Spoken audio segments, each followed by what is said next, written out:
Jaya Radha Madhava Kunja Bihari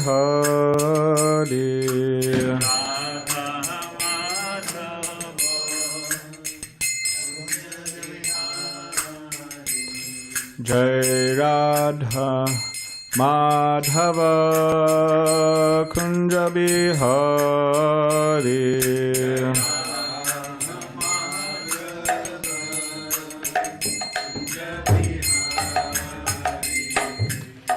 Gopi Jana Vallabha Girivaradari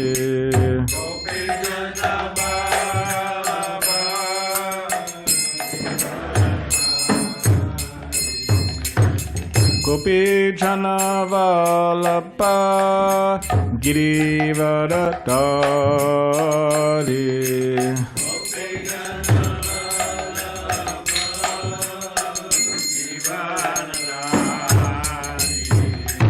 Yashoda Nandana Braja Janaranjana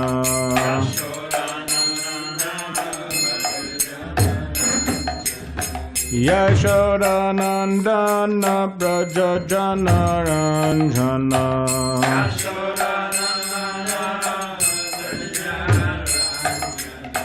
Yamuna Tira Vanachari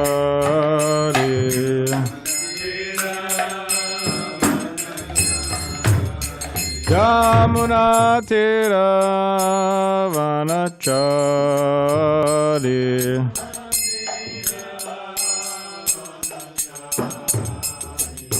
Jaya Radha Madhava Kunja Bihari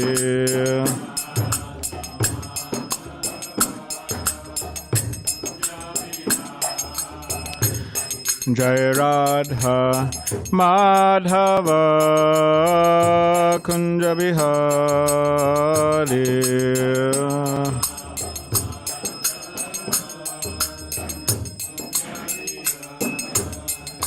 Jaya Radha Madhava Kunja Bihari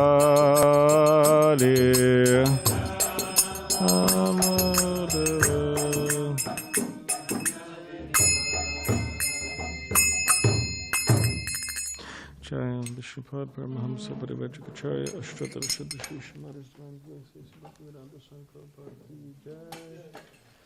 Jaya Vishnupada Paramahamsa Parivajikacharya Ashtatara Shuddha Srimad Bhakti Siddhanta Saraswati Thakur Prabhupada Ki Jai Ananta Koti Vaishnava Vrinda Ki Jai Namacharya Srila Haridas Thakur Ki Jai Prem se kaho Shri Krishna Chaitanya Prabhu Nityananda Shri Advaita Gadadhar Shivasari Gaura Bhaktivinoda Ki Jai Shri Shri Radha Krishna Gopagopana Sham Kund Radha Kund Giri Govardhan Ki Jai Vrindavan Dham Ki Jai Navadvip Dham Ki Jai Ganga Yamuna Mai Ki Jai Tulsi Maharani Ki Jai Bhakti Devi Ki Jai Samaveta Bhaktivinoda Ki Jai.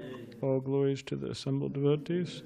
All glories to the assembled devotees. All glories to Shri Guru and Shri Guru.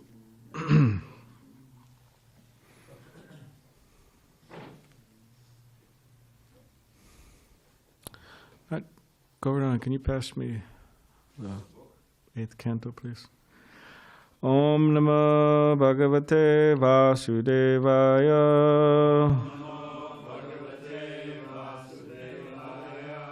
Om Namo Bhagavate Vasudevaya.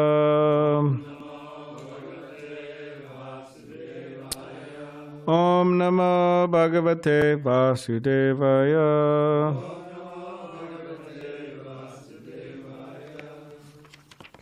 8th canto, Withdrawal of the Cosmic Creations, Chapter 12, Mohini Murti, Bewilders Lord Shiva, text 7. We'll start with text 17. Is that what's on the board? 17?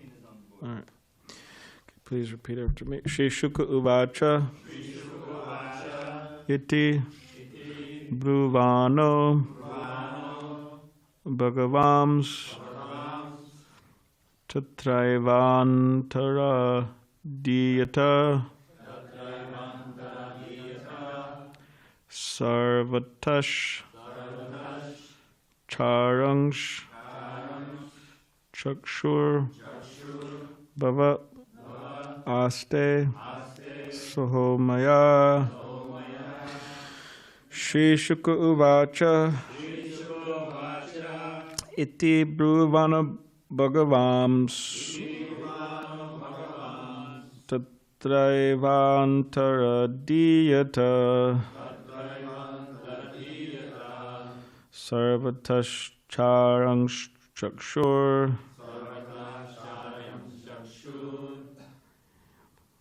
Bhava Aste Sahomaya Shri Shuka Uvacha Iti Bruvana Bhagavams Tatraivan Taradiyata Sarvatash Charyang Chakshur Bhava Aste Sahomaya Shri Shuka Uvacha Iti Bruvano Bhagavams Tatraivan Taradiyata Sarvatash Charang Chakshur Bhava Aste Sahomaya Shri Sukha Uvacha Iti Bhuvano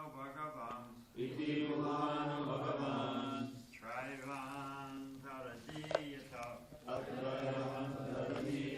Sarvatas Chararam Chakshur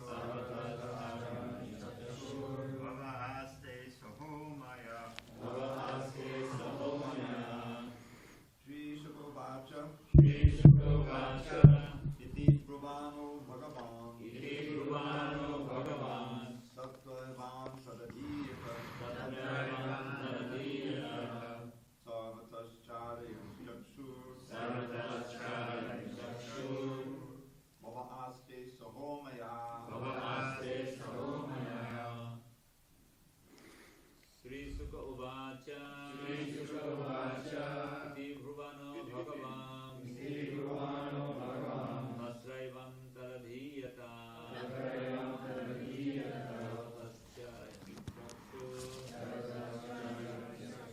Bhava Aste Sahomaya Shri Shuka Uvacha Iti Bruvano Bhagavams Tatraivan Taradhiyata Sarvatash Charayam Chakshur Bhava Aste Sahomaya Would you like to chant?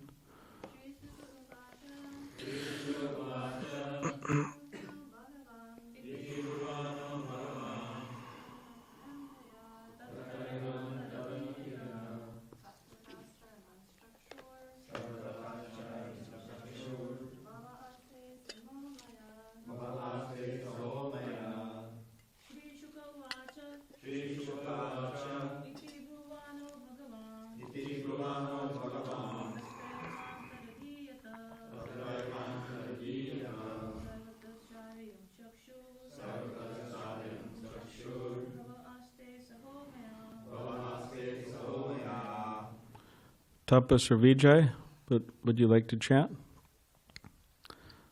Shri Shuka Uvacha Iti Bruvano Bhagavams Tatrai Vantara Diyata Sarvatash Charayam Chakshur Bhava Aste Sahomaya Shuka Uvacha Iti Bruvano Bhagavams tatraivantara dhyata sarvatas charayam chakshur bhava aste saumaya. What about Vanessa? Are you there? Would you like to chant? Not today. Not today.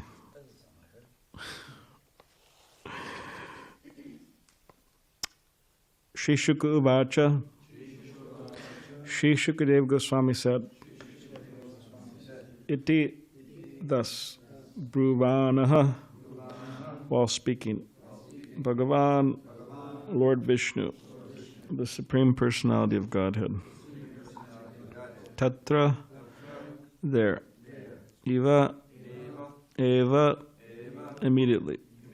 Antaradhyata, disappeared from the vision of Lord Shiva and his associates. Sarvataha, everywhere. Charayan, moving. Chakshu, the eyes. Bhavaha, Lord Shiva. Aste, remained. Saha, Umaya, with his wife. Uma. Translation. Shukadev Goswami continued. After speaking in this way, the Supreme Personality of Godhead, Vishnu, immediately disappeared, and Lord Shiva remained there with Uma, looking for him all around with moving eyes. Okay. We'll read up to, let's see here, 22. Thereafter, in a nice forest nearby, full of trees with reddish-pink leaves and varieties of flowers, Lord Shiva saw a beautiful woman playing with a ball. Her hips were covered with a shining sari and ornamented with a belt. Because the ball was falling down and bouncing up, as she played with it, her breast trembled, and because of the weight of those breasts and her heavy flower garlands, her waist appeared to be all but breaking at every step, as her two soft feet, which were reddish like coral, moved here and there. The woman's face was decorated by broad, beautiful, restless eyes, which moved as the ball bounced here and there from her hand. The two brilliant earrings on her ears decorated her shining cheeks like bluish reflections, and the hair scattered on her face made her even more beautiful to see. As she played with the ball, the sari covering her body became loose and her hair scattered. She tried to bind her hair with her beautiful left hand, and at the same time she played with the ball by striking it with her right hand. This was so attractive that the Supreme Lord, by his internal potency, in this way captivated everyone. Purport. In Bhagavad Gita 7:14 it is said, Daivi Hesha Gunamayi Mamamaya Dhyatya. The external potency of the Supreme Personality of Godhead is extremely strong. Indeed, everyone is fully captivated by her activities. Lord Shambhu, Shiva, was not to be captivated by the external potency, but because Lord Vishnu wanted to captivate him also, he exhibited his internal potency to act the way that his external potency acts to captivate ordinary living entities. Lord Vishnu can captivate anyone, even such a strong personality as Lord Shambhu. Okay, one more. 22. While Lord Shiva observed the beautiful woman playing with the ball, she sometimes glanced at him and slightly smiled in bashfulness. As he looked at the beautiful woman and she watched him, he forgot both himself and Uma, his most beautiful wife, as well as his associates nearby. Purport. The material bondage of this world is that a beautiful woman can captivate a handsome man, not a handsome man can captivate a beautiful woman. Such are the affairs that began when Lord Shiva observed the beautiful girl playing with the ball. In such activities, the influence of Cupid is very prominent. As both parties move their eyebrows and glance at one another, their lusty desires increase more and more. Such reciprocations of lusty desire took place between Lord Shiva and the beautiful woman. Even the Uma and Lord Shiva's associates were by Lord Shiva's side. Such is the attraction between man and woman in the material world. Lord Shiva was supposed to be above all this attraction, but he was victimized by the captivating power of Lord Vishnu. Rishabhadev thus explains the nature of lusty attraction. Pumsta striya maituni bhavametam taro matu shridaya grantamahu ato griha chetra sutapta vitar chanasya moho yamahamameti. The attraction between male and female is the basic principle of material existence. On the basis of this misconception, which ties together the hearts of the male and female, one becomes attracted to his body, home, property, children, relatives, and wealth. In this way, one increases life's illusions and thinks in terms of I and mine. Srimad Bhagavatam 558. When a man and woman exchange feelings of lust, both of them are victimized, and thus they are bound to this material world in various ways.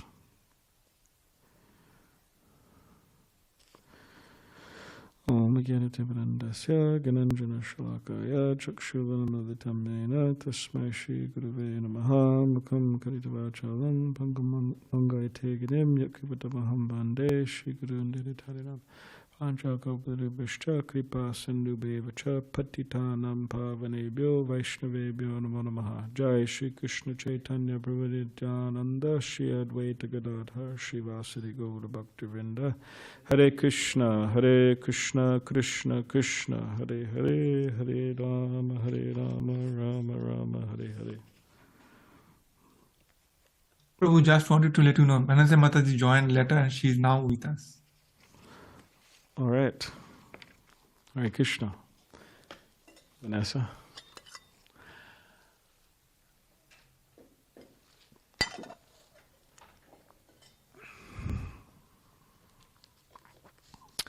So we are continuing our meditation, this unique pastime in the Srimad Bhagavatam, and Vedic literature for that matter, and seeing Lord Vishnu, or Krishna, take the incarnation of a female, Mohini Murti. So now she has fully appeared. It says first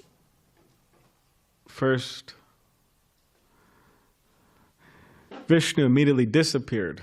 So he had disappeared, and then Lord Shiva was looking around, looking for him all around with moving eyes. So where did he go? Where did he go? And then nearby, as it explains, in a nice forest, Mohini Murti was there. And upon seeing Mohini Murti, Lord Shiva, he just forgot about everything.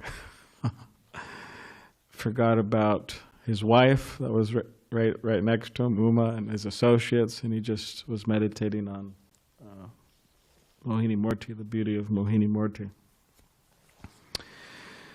Of course, as we have been discussing, Lord Shiva is not controlled by material energy. He is, say, transcendental to that. And in previous purports, we've heard how in the past, certain personalities would try to bewilder Lord Shiva in this way, like Cupid. But through Lord Shiva's the fire coming from his eyes, he just burnt Cupid, to ashes. So this is a rare circumstance. This pastime with Lord Shiva. In relation to ourselves, or in relation to souls in this world, conditioned souls in this world, it is a different case in that we're actually controlled. We like to think we're independent, but we're actually controlled at every minute.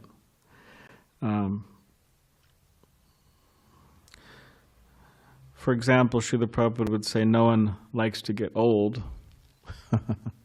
Some people really hate it, actually. It's not that no one likes it, but some people really hate it. They hate getting old. No one likes to get sick. No one likes to die, and all of these different things. So, but in this way, we're under the laws of nature in this world. And it's amazing, actually, how people, or how we can be paralyzed by the past, for example. I mean, it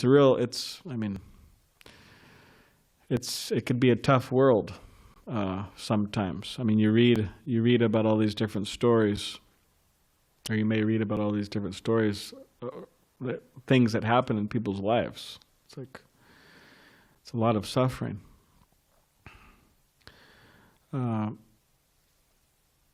And much of the suffering that people undergo in this world are due to other living entities.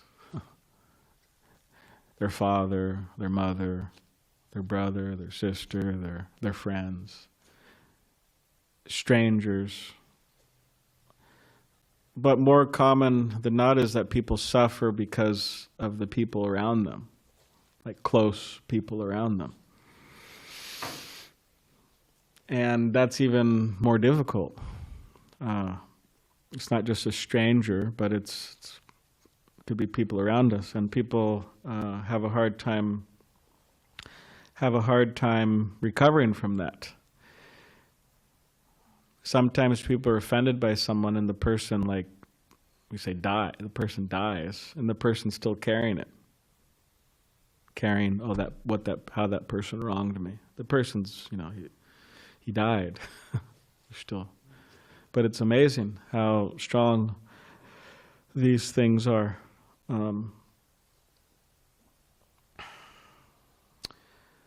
This anger, or holding grudges, or lamentation, or lust, or whatever it is. And not only do people have a hard time getting rid of it in this life, it carries. Of course, we don't hear that in the churches, or in the mosque, or at school, college. They don't teach that, right? But that's what we hear in the Hare Krishna movement. That's what we hear in the Srimad Bhagavatam, that not only do people have a hard time getting free from it in this life, all of that is carried to the next life, stored, subtle body. So it's important for us to realize that, these are real things. Things do happen. Things have happened to us. Things happen to people. These are real problems. But it's important that we come to the point where we decide by our free will that we do not want to be controlled by these things. We don't want to be controlled by what happened in the past. In other words, we don't want to unnecessarily suffer due to the past, something that somebody's done to us or whatever. We don't want to be controlled by anger. We don't want to be controlled by lust. We don't want to be controlled by any of these things. But we have to make that decision. And unfortunately, a lot of people don't make that decision. It's kind of like autopilot. It's like, all right, hey, this happened, that happened, so many things happen. I'm just going to go with it. This is how I am. But we do have a choice. And Krishna, the Supreme Personality of Godhead, He is there to help us, as Srila Prabhupada would quote it was the English. I forgot where this quote came from, but Prabhu said he would quote, "God helps those who help themselves."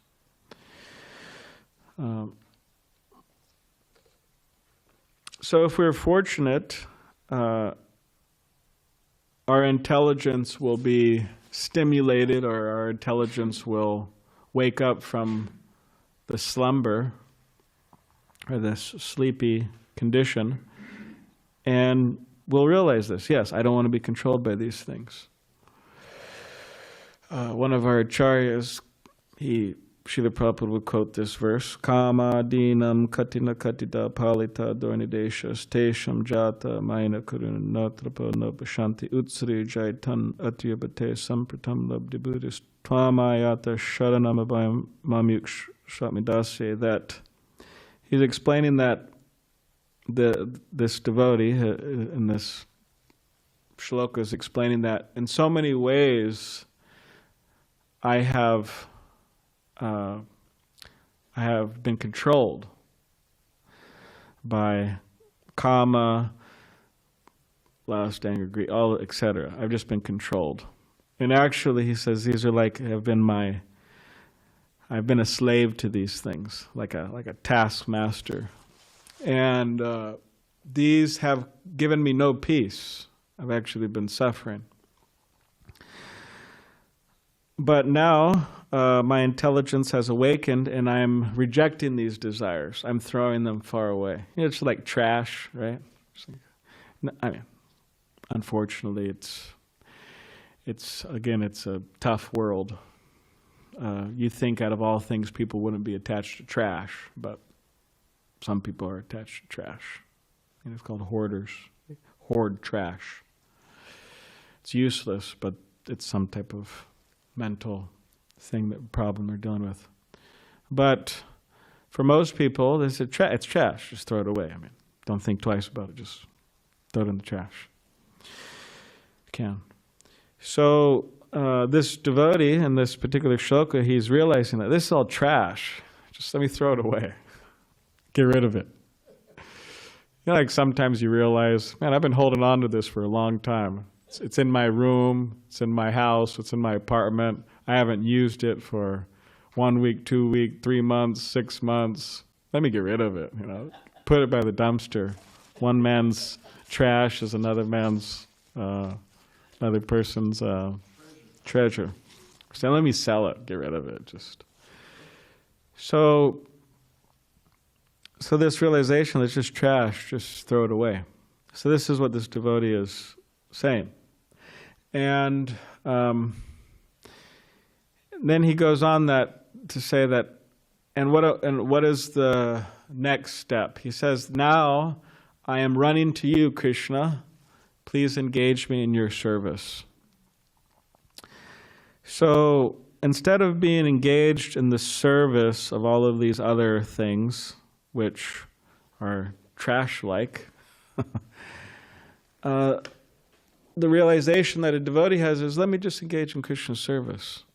Then that's the real solution, and that's the real happiness of the soul.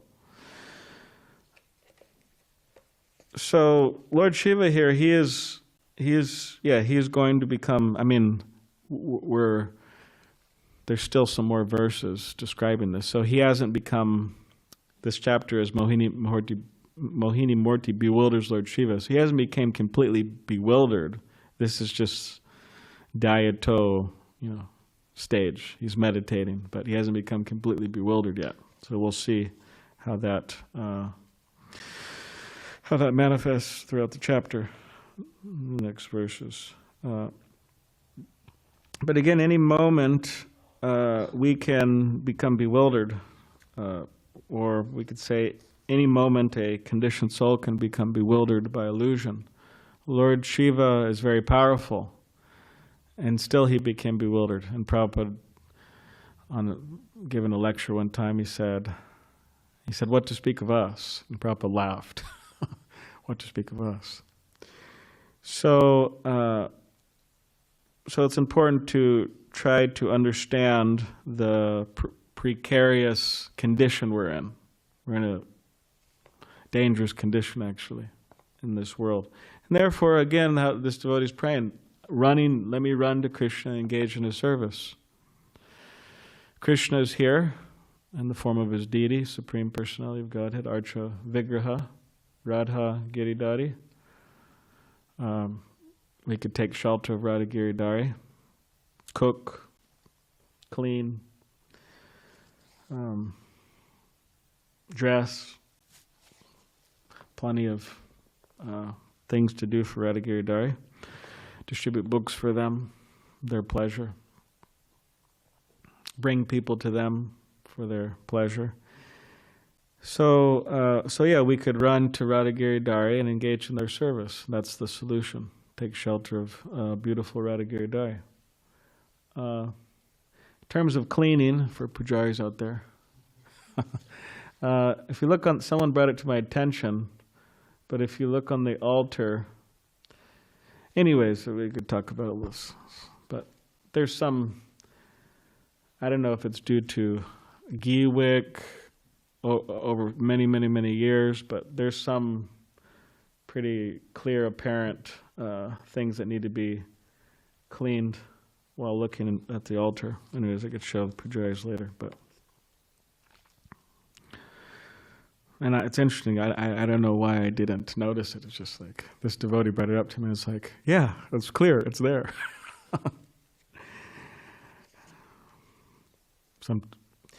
So we could take shelter of Radha Giridhari, beautiful Radha Giridhari, and this will protect us from this. Whether one is a brahmachari or whatever particular station in life they're in, grihastha, whatever station in life, we could take shelter of Radha Giridhari and be saved, really, from ourselves.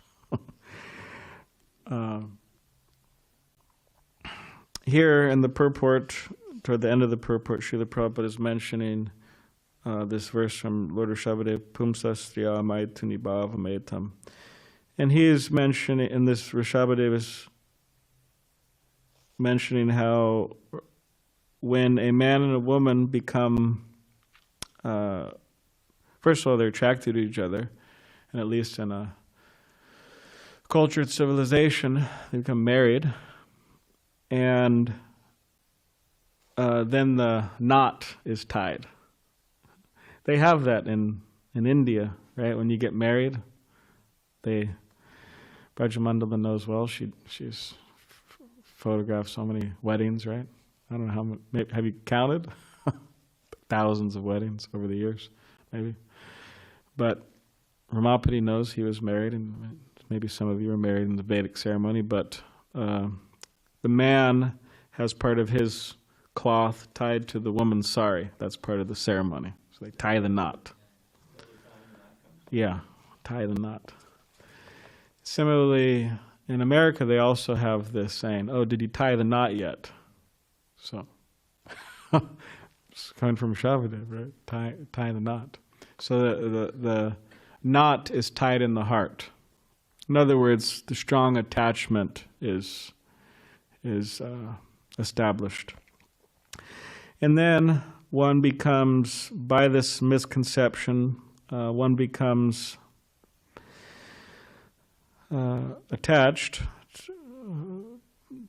ties together the hearts of the male and female, and one becomes attracted to his body, home, property, children, relatives, and wealth.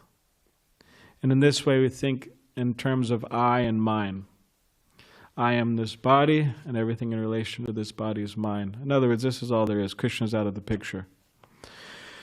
So Rishabhadev is making this point that it's a very powerful illusion, and therefore those who decide to enter into that stage should understand the power of it, the power of illusion, and therefore keep Krishna in the center. Bhaktivinoda Thakur, he wasn't an illusion. He was a pure devotee. was among his wife, children, house. He had all of these things: home, children, wife, house. But Krishna was in the center. That's the difference between him and a. So we could understand how it could be a challenge, but that's the idea, to keep Krishna in the center.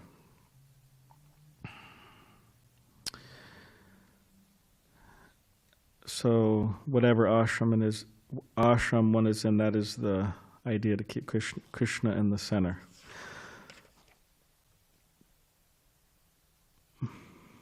All right. Does anybody have a question? Yes, David. His hand went up quick. All right. Thinking about this for a little bit.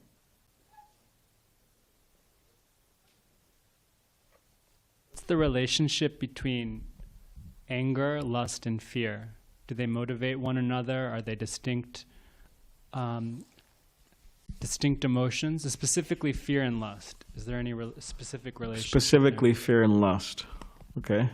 Are they connected? That's what you're saying? Yeah, that's the question. Does anybody have any thoughts about that? Immediate thoughts? Okay.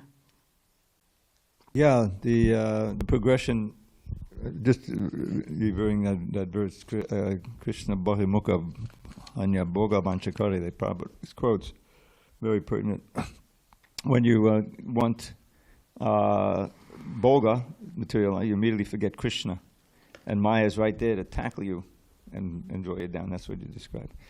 So, by becoming absorbed in lots, the progression, Dhyaya Sangha stage, and then you get attracted, and then you get really strongly attracted with kama, and then when that's frustrated, you become angry. But throughout all of this, you're forgetting your fragile nature and the way things change. So you're completely tied up with the material energy in terms of trying to fulfill your desires. But the material energy also often turns against you, your karma. And suddenly all your plans for enjoyment, what to speak of safety, are endangered, and that's where fear comes. If you're always tightly at the Krishna's lotus feet, you'll feel protected like Prahlad. The fear won't be there. But if you turn your back on Krishna and you try to enjoy the material energy, you're on your own, and then you're very fragile, and fear becomes prominent. Yeah, like we saw Siddhanta Prabhu yesterday. He did a wonderful service. Siddhanta Prabhu. He interviewed hundreds of disciples of Srila Prabhupada and collected their memories of Srila Prabhupada. It's a great service. They're all on YouTube. I know some devotees, they watch a few every day, meditate on a few every day. I asked him how he got the idea, and he said he was in LA and he was part of ITV, ISKCON television. They would make different movies about Prabhupada or different. So he said that Shruti Kirti happened to stop by and to his studio, and he said, "Oh, Shruti Kirti, I got new camera, new equipment." And so they were sitting there. Naturally, Shruti Kirti started talking about Srila Prabhupada.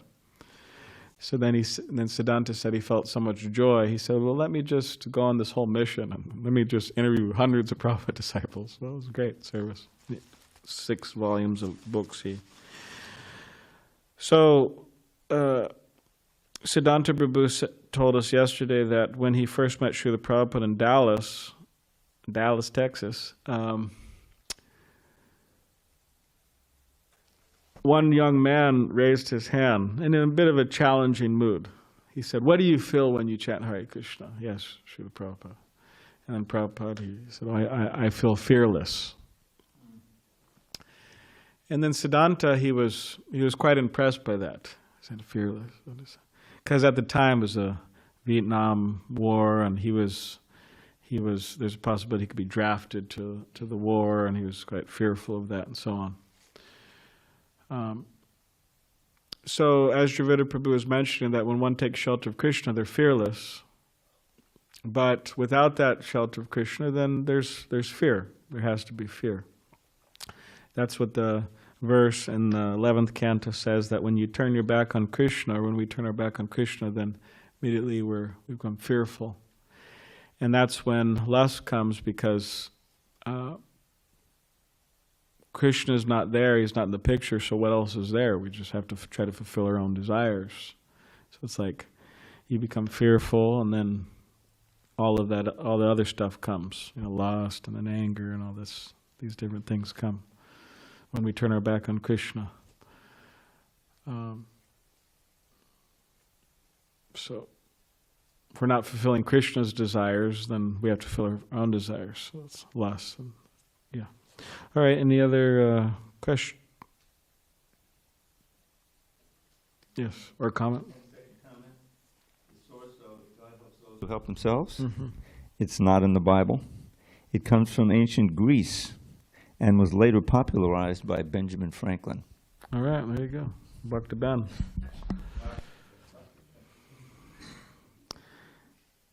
Any other? Believes in reincarnation, by the way. Yeah, pretty interesting.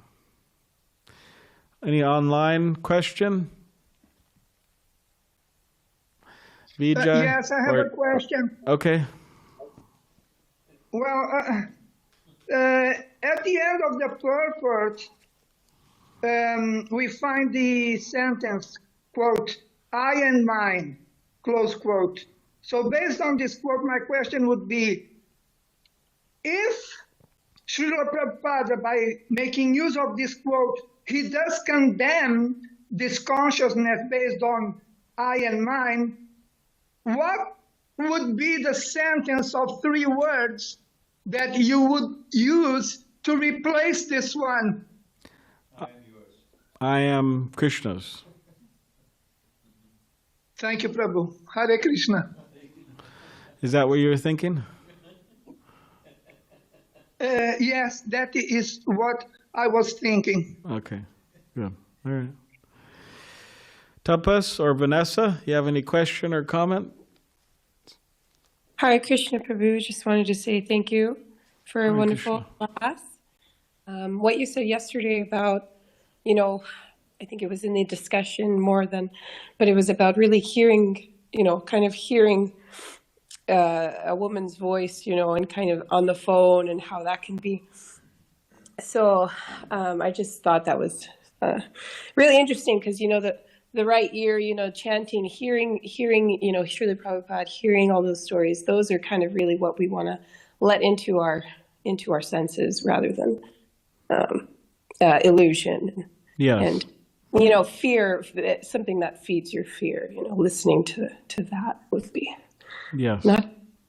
And also fear versus lust, to me, fear is something that we learn from, whereas lust is almost like a, kind of uncontrollable thing that we just choose, maybe.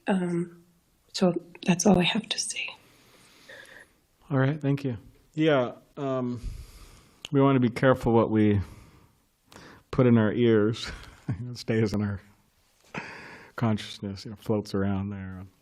So, hearing mundane things, we want to hear transcendental sound vibration. That's, the most uplifting. And about fear and lust, you're saying fear you can learn from, and lust is like an uncontrollable thing. Do you think you could elaborate a little on what you mean by fear on that statement? Sure. Well, okay, so in perfect love, there's no fear. I know when I was, first kind of learning, coming to Krishna, congregating with devotees, they would really kind of not speak highly of that term, fearing the Lord, because that's not what Krishna consciousness was about to them, and that really, really was heavy for me. It's really, really wonderful topic for discussion. But basically, fear, I see it as something you learn from because, just like, the child touches the fire and realizes it's hot. It's like you can't really know until you experience things that you are, fearful of. Oh, I see. Okay. Yeah. Okay. All right. Okay, now everyone, we could break And then we could break fast, right? We could have breakfast. Okay. Sure. All right, thank you, Vanessa, and everyone. Hare Krishna. Grantaraj Srimad Bhagavatam ki jai.